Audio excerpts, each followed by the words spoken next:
John and Deborah are very kind.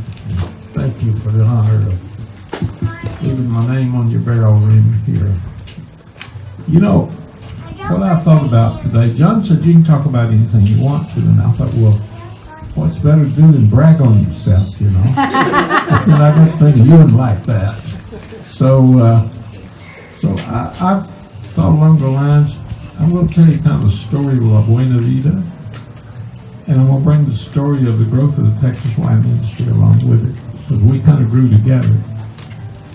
When we began here, there were 3 of us that started about the same time. The winery that's in Austin started about the time we did, and the winery in Lubbock started about the time we did. Valverde in Del Rio had been here since 1886, and they were really the pioneers of the industry in Texas, the Quaglia family. There's a Quaglia still operating it today.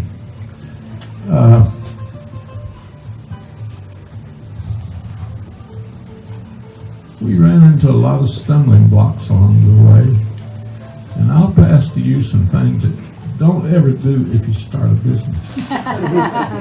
Example, if you start a business in Texas, make sure that it's legal to have that kind of business in Texas. Because it wasn't when we started this venue.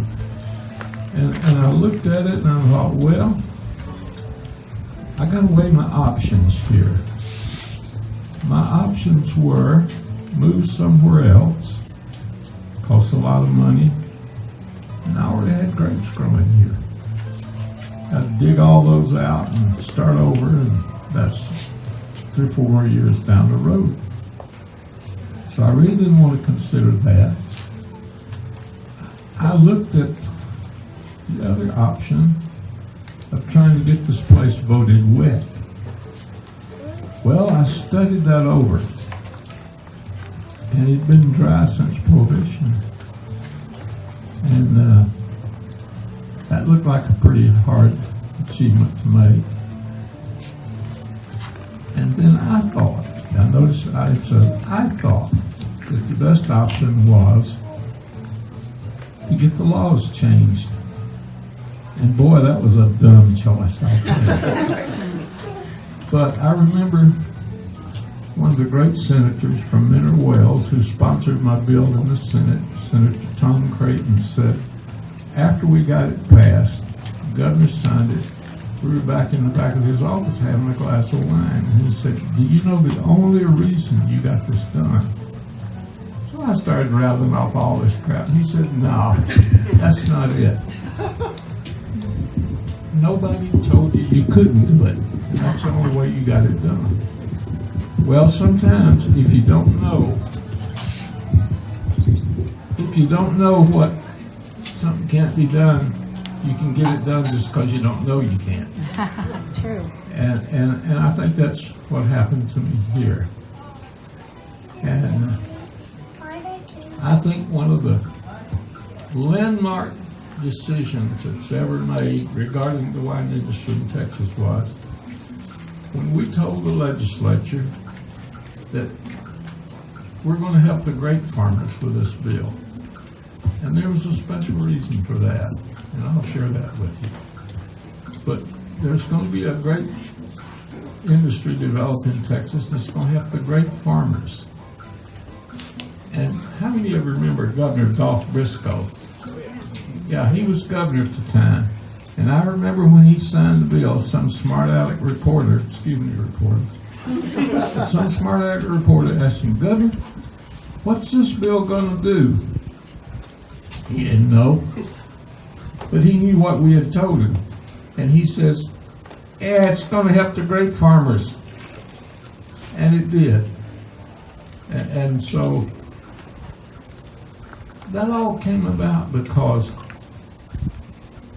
when I and a handful of other people that were getting into industry, we were trying to get a bill passed so we could make wine in a dry precinct, because you couldn't afford that. Somebody had taken care of that long ago. And I call them the enemy. And so we had to get the law changed. And a friend of mine, and probably some of you have read of him, I don't know if you ever had the privilege of meeting him, he was a great man. Leon Adams wrote Wines of America. And for many years, he was president of the Wine Institute of California, which was the most successful lobbying organization in the wine industry. And Leon said to me one time, when I showed him the bill, he said, this is going to be tough to get it passed. He said, here's something to remember, and you should remember this too, because it'll help you with any kind of legislation you're going to ever try to pass. And if you don't believe it, ask George Conley. He's here. And it'll help you. If you can put something in your law about the most sacred four things to politicians: God, country, family, and farmer. If you can include anything about those organizations, Leon said, nobody will ever vote against you. They may not like it, and they'll find a reason to be absent that day and can't vote, but if you got one guy there voting for you and nobody's against you, you got your bill passed. Pretty smart observation, I'd say. So we looked and looked and looked at this thing, and the only thing I could think of was we're going to call this bill the Texas Farm Winery Act. And I showed it to Leon before we submitted to the legislature. He said, you got a winner. And sure enough, that thing sailed through the legislature like a buzzsaw. And the governor signed it, and we were all happy about it. So that gave us a right to produce wine here. So the TABC, which is a taxing organization for the alcohol industry in Texas, they wanted that extra tax money. They could see the potential there. And so they agreed that when we sold wine, we sold it at the site of the buyer, who was always in a wet precinct. That licked that problem for us. And so as we moved along, the industry grew from before of us. The last time I heard, 350 bonded wineries in Texas. And someone today just passed on to me, he heard there's about 400 by now, because I hadn't checked in a while. Growing by leaps and bounds, far more than we ever thought it would. And oftentimes people want to give me and the little group that helped me credit for getting all this going. I didn't do it for the industry.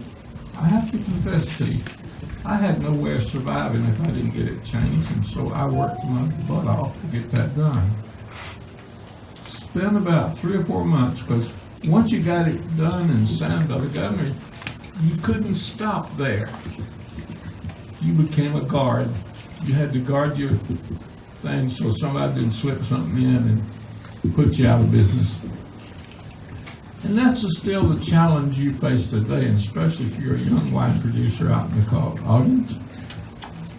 You've got to take the time and spend the money and whatever it takes to guard your position, because one day you'll wake up. I would wager with you right now, you'll wake up one day and there'll be a bill in the legislature, one sentence in some funky bill that puts you out of business because you're competition.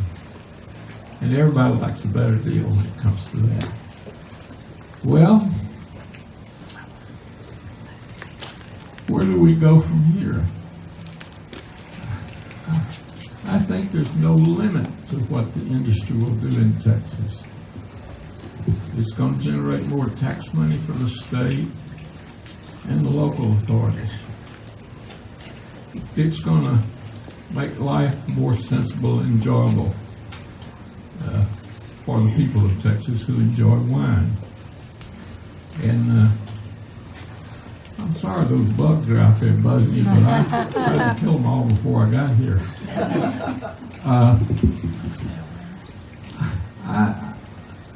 I think there's no end to what our industry can do. And I'm glad to have been a tiny part in it in the early days. Since my time, other groups came along. A lady by the name of Gretchen Glasscock, some of you may have remembered, she was out west. And she helped get some bills passed where it would let us go further, sales at the tasting room. And then I think probably one of the greatest things that happened to the Texas wine industry was when the University of Texas got in the wine business. That gave us status, recognized status, that we never knew before. We were just a few little wineries and some crazy people out here trying to make wine in their bathtub or garage or somewhere like that. And so when the University of Texas got it, they planted 1,000 acres of vineyard. That's more than we ever heard of, you know. And so that gave us status, and we've grown immensely since that time. It just, as I stated, you can't hardly keep up with it. It's going so fast. And University of Texas had hit some bumps in the road as it went along. It didn't work out like they thought it would, but it worked out. And that's the main thing I see, that it worked out. And that's going to keep us moving down, while all these other little wineries of all kinds of stats. There's some people that grow grapes and make wine, a few. There's others that make wine, they buy grapes. There's others that get their wine made somewhere else and put their label on it. Well, they still make a contribution. There's a brand name out there that most people don't really understand how to read a wine label anyway. They're kind of crooked and tricky and everything. So if you don't, I guess that's better, really. If you know how to read one, that's good, because you know just where we're at on that thing. Well, I got a bug up here that's trying to challenge me too, but I'm going to hit him with the mic in a minute. Now, I would say, as we stroll around today, if you have some special questions about this industry that you want an answer to, I'll be glad to give it to you. And if I don't know the answer, I promise you, you'll never know. And so, and I'm going to take the time out here. We got a tour to do here. And so, as I'm walking around, just flag me down and say, how about this or how about that? And I'll help you every way I can. Okay, John, that's my story.